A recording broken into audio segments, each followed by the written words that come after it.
Cashier at Lazy Moon, you have a nose piercing. Call me. Find me. I'm moving to Orlando to be with you. Whatever your name was. And I only ever met you once.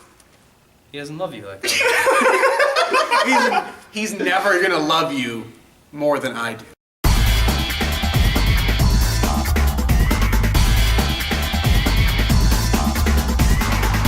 Hi, welcome to Savepoint, a show about video games where you send us questions on YouTube, Twitter, and Tumblr using hashtag Savepoint. I'm Michael Anthony Torres. I'm Nick Rubio. And I'm Ryan Shepard. And we got a good show for you, so let's get into it. All right. Like always. Get in on it. All right, this first question is from Video Game Bang. At Underinspired, is there a good reason that the Xbox One runs games like COD Ghosts at 720p while the PS4 runs at 1080p? Do you care? Do we care? I think. Okay, so can I take this one? Go for it. Okay, so. Take it and ride it, dude. All right, so the director of Ubisoft, the president, he said this because games are like that. Because Mr. Ubisoft. Yeah, Mr. Ubisoft. I'm assuming. I'm pretty sure it's Yves Guillemot. Is Is that his name? Yes. Guillemot? Yves Guillemot. He's a Frenchman. Because it's Montreal, Ubisoft Montreal. He knows how to make a good sauce. Or he's a Canadian. That was kind of Italian, I'm sorry. Not Anyway, that- he said that because we're in this transitional phase between two generations of console, that they're trying to make a game look awesome on everything. So developers are spread so thin trying to make games look great on everything that it kind of hurts the next-gen consoles. Whereas the PlayStation 4 runs at 1080p, but there are frame rate issues at the asshole. But the upscale 720p on the Xbox One, hardly anybody could probably tell. So basically, you're getting the shaft Yeah. because they're trying to have both markets at the same time. Exactly. They want to make it for the current gen, and they want to make it for the next gen, and the only way to do that is to basically Spread their shit thin. Given time when they take the engine and they say we're going to be making games on both, given time where they say, all right, let's copy the engine and let's take this engine and let's soup it up and let's make sure that it runs and it performs better on the PS4 and Xbox One architecture. Until they do that, which will probably be like another year. Yeah, it's about a year. Once that's done, then both games will be made simultaneously, and the next gen ones will be, head and shoulders. They will be the graphic powerhouses. Do you care though? No. I don't really care if the game looks good and I'm more worried about it running good and having a good frame rate Yeah. than it being 1080. Yeah, especially in a multiplayer game like Call of Duty, where it's like if you're running and you're getting video stuttering like that, and you're about to headshot some guy and he just jumps across the screen. That's that. I don't care if 720. Here's another 1080. important question: is when do you get to be a snob about current gen titles? Because we had a conversation on this earlier. When do you like you get to be a hipster about it? You know what I mean? Or no, you get to be like a valley girl about current gen titles. Wait, what do you mean? Like current gen is bad That's or so good? last gen. Oh my god, you're playing Uncharted on a PlayStation 3? Like, fucking kill yourself. Samantha. God of women. As you're drinking your pumpkin Well, no, spice latte I mean, everyone does it. Your pumpkin spice latte. with your little chihuahua. Yeah, so when do you get to do that with current gen titles? About a year. Not for a year and a half. About a year. You think so? Not until something comes out on next gen that also comes out on current gen, and the next gen version is like Godsend. God compared to the current gen. You know what I mean? Not until there's Assassin's Creed this on both consoles, and the next gen Assassin's Creed is like God's gift to man. Do the higher shelf snob where it's like Halo 4. I wasn't aware they still had servers for that. That's cute, right? I feel like that'll happen when they axe the current or last gen systems. Which won't happen for A good year. That's gonna be not a even. bit. Not even. They already said they're going to keep supporting 360 for like 5 years. Yeah, That's but ridiculous. But I mean, like, they're gonna like stop. 3 or 5 years. That market is huge. They're going to walk away from millions of people who are going to throw money at them. Don't take our money, please. PlayStation did that with the Vita. PSP. Have you seen the Vita TV? They killed the PSP. No, I haven't. The Vita TV. Have you seen it? I've seen the shared screen. It's pretty neat because like what they're saying. I don't how think. you can, I think it's a really dumb decision. Why? I think it's the dumbest decision. Okay, so what's all these big features they're talking about with the PlayStation Vita? remote play, and you can use it as a shared screen, and you can. Well, you can stream multiple TVs from your PlayStation 4, so you can stream. Yeah, all these things, like, that's so cool. Okay, and it's this portable device, and it's super powerful. How about we take away all those features and take away the fact that it's portable, and we just put a little box in your room and call it the Vita TV? Why spend any money? Why spend any money on the advanced hardware of a portable PlayStation Vita and the features that it gives you when you can get the cheaper version for your TV? Why do it? I think it's to link the two. I think they're trying to like make a bridge from the PS Vita to the PlayStation 4, and I don't know. I mean, it looks kind of neat. The remote play. I like the idea that like you could be upstairs and stream to your TV. I heard the remote play was like people said that they used it. And it's like pretty neat. What is it? $99 is the price point on it? I think for the PlayStation, for the Vita TV. Yeah. Not for a regular Vita. Vita's pretty expensive. Not for a regular Vita. All right. Mind if I go into another one here? Go for it. We got another anonymous one from Tumblr. Anon. Shady looking smiley with glasses on it. Right? Anon. Just let us know. All right, ready? This is elaborating on from yesterday's. Or not yesterday's, from the whenever. Previous. If most video game to movie adaptations are poorly done, what video game would you like to see adapted into a movie, and what would be the most important aspects to incorporate into the movie? Bonus question. Who would be your choices for directors and actors? So this is a three-parter here. Wow. Do you want to read over that so you can, or did you get it? I got it. Okay. Someone go first, because I'm gonna. Give me a minute and I'll blow you away. All right, do you want me to steal yours, or are you just gonna say it? Go ahead. Legacy of Kain, the movie. Come on, with Liam Neeson as As Kane. No, Liam Neeson could totes be Kain. Yeah, he could.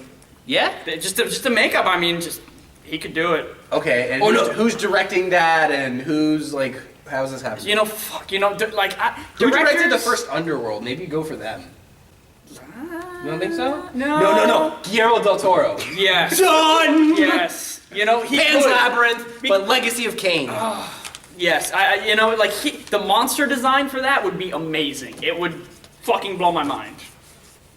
Alright. Would be Raziel. Like, I don't. Jake Gyllenhaal. Because of the haircut, the short bangs, things on the side. Take his jaw off and you're good. He could fucking be. God, you just said Jake that. Gyllenhaal Jake as Gyllenhaal, Raziel. And Liam Neeson as Kain. They're gonna have to put some fake muscles on him or something, because Kain was pretty big. He was huge. And the 3 fingers, the big claw hands that he had, the big, like, razor talon hands he had. Yeah, they. Oh my god. Are you ready for this? Okay, Is this yours? Shut up. Oddworld, Abe's Odyssey, directed by Neil Blomkamp, like in the same style of District 9 at the New and Tasty facility, and it's like dystopian and it's awesome. And who's Abe? Who's Abe? Simon Pegg. No. Someone who's got like a funny voice. They have to be able to do I was employee of the year. Is Rick Moranis? Rick Moranis! No, not Rick Moranis. If someone asks you if you're a god, Ray, you say yes. God. Oh my god. Rick Moranis. I mean, I want to say someone younger. Abe. Who's Abe? It's not coming to me. They have to be kind of like the dude. Gangly looking.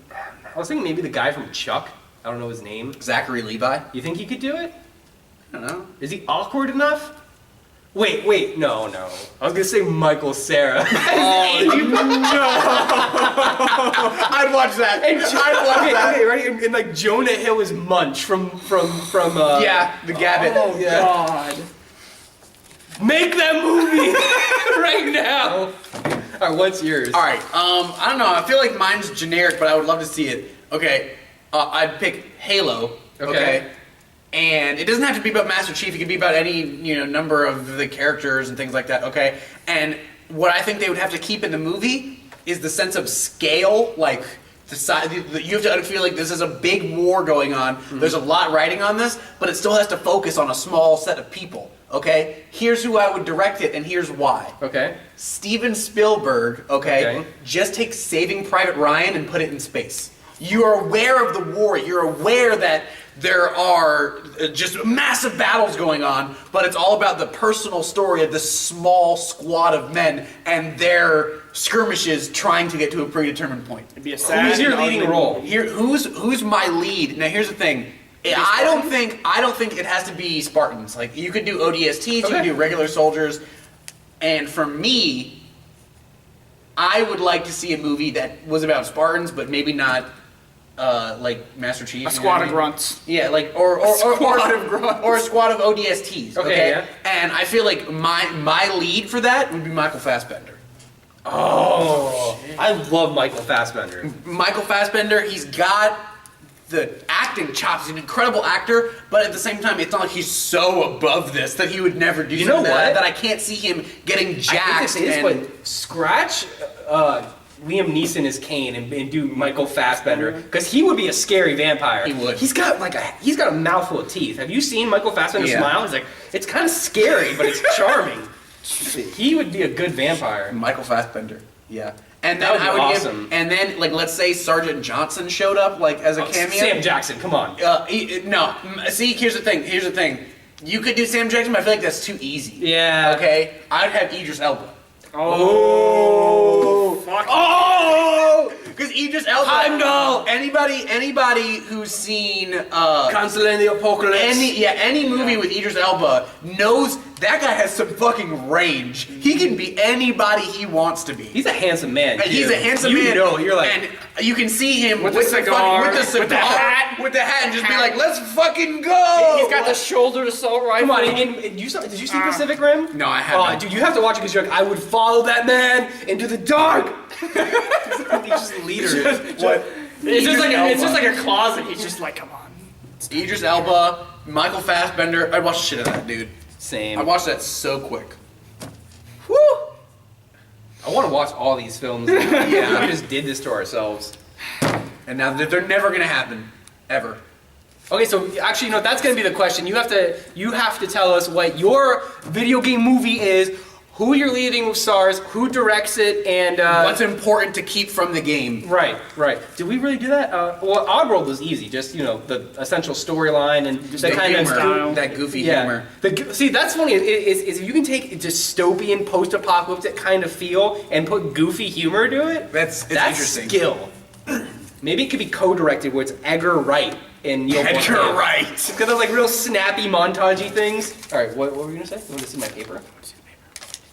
And what do you think is the most important thing you have to keep from Legacy of Kain? Yeah, but tell us in the comments. Do that. Just the whole sense of destruction of the world. Just like the fact that Nosgoth was this beautiful ass place, And it's just all of a sudden just ruin porn. Ruin. It's got to be ruin porn. Everything has to be the most beautiful broken architecture ever. I like that sort Okay. of arcane aspect. And- Actually, I think that's a really big thing. Is go for the real mystical, spiritual, magical. Guillermo del Toro. And the sense of just like the fact that there's the story and the fact that you don't know what's going on half the time. Like usually like at one point you're like oh no, kill Kane, fuck him. And So it's got to have a nasty twist. It's Yeah, gotta have a sick All right, twist take at the one of end. these topics out of here. Let's do this. What time is it? What is it, like 12 o'clock in the Middle East? All right. Ab imo pector. Pectore. Ab imo pectore. That means Sounds something in Latin. Somebody please tell us. Okay, from the Tumblr. Wait, it means from the heart, I think it means. From the heart. Yeah, something like that. On a Eric. scale moist to moist, how moist would you rate the movie and game Jurassic Park, the Telltale game version of the game? Which is so funny because Michael Anthony right here just did a segment, Reality Checkpoint, where he talks about dinosaurs in games. You can catch the link in the description. If you click the link and you watch the video, you'd know that I had compared Telltale's Jurassic Park to a yeast infection because nobody wins and it's a horrible thing that plagues you. So not moist? But you get to find out what happened to the. Wait, the so Barbasol moist or can. not moist? Here's the thing. Here's what you get. Here's the payoff. You play Jurassic Park the game, you get to find out what happened to Dennis Nedry's can, which is an interesting story beat that's never really discussed in the movies, okay? And you get to deal more with Dogson and his organization, Biosyn, which is not mentioned in the movies but is a prevalent entity in the books. But then you find out what happened to the can, and then you get like 5 hours of the shittiest writing ever written by a human being. That's what you get. So it's Gremlins 2. Gremlins 2 is a good No, dark. Gremlins 2 is so garbage. It's a good dark comedy. It was so. What's the one that was electricity and went through the phone line? Yes, it's a dark comedy. It was so It's not dumb. scary. It's not a scary movie. It's a dark comedy. Gremlins 1 good. Gremlins 2 the most garbage thing I ever watched in my The life. new batch, Gremlins 2, the new batch. I is that what watched it's it and I'm called? like, what is this? New batch? This The new is not batch. movies. But wait, is it moist or not moist? it's not moist. It's Not arid. moist. It's an arid desert. It is the Sahara. Is that how we're gonna do our rating? An arid No desert. 1 through 10, no 1 through 5 stars. How moist or wet? Is that like what is that? Is it Kotaku who does yes or no? Yeah. We'll do moist or Yeah. not moist. It is. Oh, this it game- is- That's our scale. It's horrible. It's horrible writing. The characters are completely unbelievable. They neuter the dinosaurs. Okay, think about this, people. How scared would you be if there was a single Velociraptor? Not and as, you were not as no. scary. A single Velociraptor, and it's just you and it in a building. Wait, no. When you say single, do you mean like single and looking, or like there's only one of them? I mean, an individual. An individual 6 foot. This tall- Velociraptor's hitting on me. like Open the door. an individual Velociraptor. It doesn't have any other raptors to team up with, but it's still an incredibly powerful, dangerous, smart beast. Okay, that's hunting you. Okay. At one point in the game, there's this guy who is shaped like an upside down triangle. There's no way the human body is like this. Okay. He knife fights a Velociraptor. What? And he wins. That's a badass dude. I wouldn't fuck with him. Except they're so serious and hardcore in the movies, and then all of a sudden they're like idiots. They're like, nah, we ate these people. We're good. We're just fucking with you. And then the raptor's like, oh shit, he's killing me. Like, no, like the dinosaurs are horrible. The T-Rex the T-Rex shows up when they need the T-Rex to show up. Like he's just there. Maybe Wait, it says the movie too. He goes, how would you rate the movie and game Jurassic Park: The Telltale? Okay, the movie. Like the original movie? The original movie is a piece of cinema. Wait, but I mean, no, it's a on the masterpiece. scale, on the scale. Of moist to It's moist. the Pacific Ocean. It's the moistest of moist. Wait, is the Pacific Ocean more moist than the Atlantic? Yeah. Can someone get us empirical data on that? It's more humid in the Pacific, so the air is moist. What's that one moon on fucking Jupiter that's just ice, that's just water all in it? Titan? Yes. Yes. It's Titan moist. It's super moist. The second one, not as moist, still not a bad movie. And the third one, even less moist, and ultimately a serviceable. I don't know. I think entity. the third one was better than the second. Chill. Because no. Yeah, me and William Eric- H. Macy. Oh, Okay, let's talk about. Okay, like, me and Eric had the conversation about the whole plot hole where okay, so the T-Rex was bound in the ship, going to what was it, New York, and how like everyone's dead on the ship. Okay, that was a scene that was deleted from the final edit. But they didn't explain it. Yes, in the original edit, there was a pack of raptors Right, also that got brought loose on the and ship, And they got loose and killed everyone. But it's not in the movie. So and like- then the T-Rex ate the raptors. right, but that's not in the movie. It's just, That's not hey, explained in the everyone movie. on the ship is dead. Yeah. And the fucking And they're T-Rex is chained up. they're inside rooms, and they're still dead. You know, honestly, I don't think they even cared about the script. I think they're like, look, guys, we have to get a T-Rex in New York. well, I don't care how you do it. First off, it was San Francisco. Oh, was it San Francisco? I asked you if it was New York. And not only San Fran. Oh, it was because in San wait, Fran. are you sure it wasn't in San Diego? It might have It's San Diego. It was in San Zoo. Diego. It was in You know, San that's Diego. where I have the animals zoo and everything. It was in San For Diego, animals. and that ending was actually thought up by Steven Spielberg, like in the 11th hour of filming. He was Probably. like, you know what? Let's bring the T-Rex back. Let's think of an interesting way to bring the T-Rex back. And then he went over to David Coep, who was a screenwriter, who was eaten by the T-Rex in San Francisco. The guy who's trying to get into the movie store, and he pulls. He doesn't Yeah, push yeah, the he door. was the and he cameo, gets- yeah. He's the screenwriter, and he talked to Michael Crichton, who is the creator of Jurassic Park, and he was like, let's just bring it to San Francisco. Honestly, they Let's had. just He do it. probably sat down and he watched King Kong, and he's like, "Look, they could do. Why can't we?" And he was People loved King Kong. and that's why he brought it over. It was one of those like we need to have a big finale, we need to have a big finish, and I enjoyed it. I mean, hey, why not? I think the third one. Wasn't that like the little girl like was looking through the window and the T-Rex was looking back at her? I can't No. take Jeff Was that the Goldblum third- really was that the third one? seriously. That was the first one. because Jeff Goldblum. No, In the, wait, in the no, second, in the Jeff- second one, in the second one, there's a And little. that was the first there's- one? Yeah, in the second one, there's a little boy. There's a little boy like in his room, and a T-Rex walks by. Okay, He's so it's like, a little "Hey, boy. It was the pool. Like they had like Yeah, a and he's pool. drinking from the pool, and and he he's hit a dog. Yeah, Yeah. he got a dog. That But poor the thing is, fucking dog. I find it hard to take Jeff Goldblum serious in movies because he almost seems like constantly just like bemused. Like he's kind of like, hey, what's going on? There's some dinosaurs. This is kind of funny, right? Jeff Goldblum. I mean, I can't stress enough to you, the audience at home, how much I love Jurassic Park. Right. You'll notice that in last week's episode, I was wearing a Jurassic Park t-shirt. Whenever I watch The Lost World Jurassic Park, there's a scene where Ian takes Kelly, his daughter, up into the high-hide with Eddie, and they're hanging up in the trees, okay? And Kelly's freaking out. She's like, I want to go home. I don't want to be on the island anymore. I want to go home. She's like, I remember all the stories you used to tell me when I was a little kid. These are horrible stories. I don't want to be here anymore. And Malcolm says, oh no, this is an entirely different situation. And in the distance, you can hear a T-Rex roar. And he gets like quiet and like looks. I get emotional when that happens. I'm like, oh shit, it's about to go down. They're coming. You know, it made me mad. Okay, so when I get chills when I hear the it. T-Rex mom and the T-Rex dad come for the little one that they were just trying to help. I mean, obviously the dinosaurs and they're dumb and they don't know no better. But once, so they give them the baby and you're like, oh, okay, that's all they wanted. Maybe they'll just leave now. Nope, they gotta throw the RV off a cliff. Well, that's because, this is a fact, guys, you can take this to the bank. The Tyrannosaurus Rex has the second largest olfactory cavity of any dinosaur in the fossil record. So it can scent for an incredible distance. And if we're talking parents, they would now feel like they need to protect this entire area. The humans have forcibly expanded their territory that now needs to be guarded. The humans have shown a weakness in guarding its young, and the T-Rexes have now moved into this area to stop that from ever happening. So that's why they pushed the T-Rex. That's why they pushed the trailers off the cliff, because they are righting a wrong and now protecting their new territory. Didn't the dinosaurs, like, they were all female and then they all developed, like, some of them developed male parts and they just Yes, started and that's because they have DNA of the West African bullfrog, which can change its sex in a single-sex environment. I thought it was because life will find a way. Like that's how life found a way. Yeah. Okay, That's how life found a way. I thought they just left it at that in Jurassic Park. Like, hey, didn't they need these drugs to survive? No, life will find a way. That's explained. Okay, no, because I remember the explanations because they eat the agma beans and soy. Yeah, and then the predators eat them, and then so on and so forth. If you guys didn't know, the dinosaurs in Jurassic Park are bred lysine deficient. Yes, it's lysine. That's what They do it not is. have the enzyme lysine, and if they're not supplemented with it, they will slip into a coma and die. Quote, that's end quote, Samuel Jackson's character. Slip into a coma and die. What are we at? I don't even. Do you know when we started?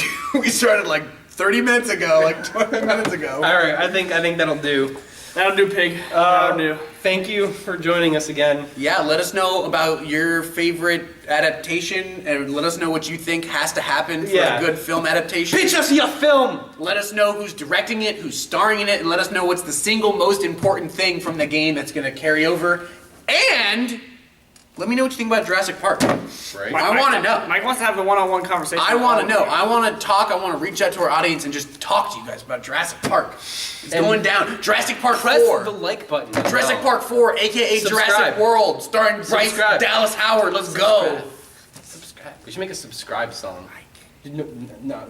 Wait, it's gonna be over here. No, I don't know. No, don't ever do that because like I feel like that's like when you point to something, like YouTube will change. YouTube will move where that button is to spite you. Like I watch old videos, like click the link in the sidebar, and kids say like, what's a sidebar? Right?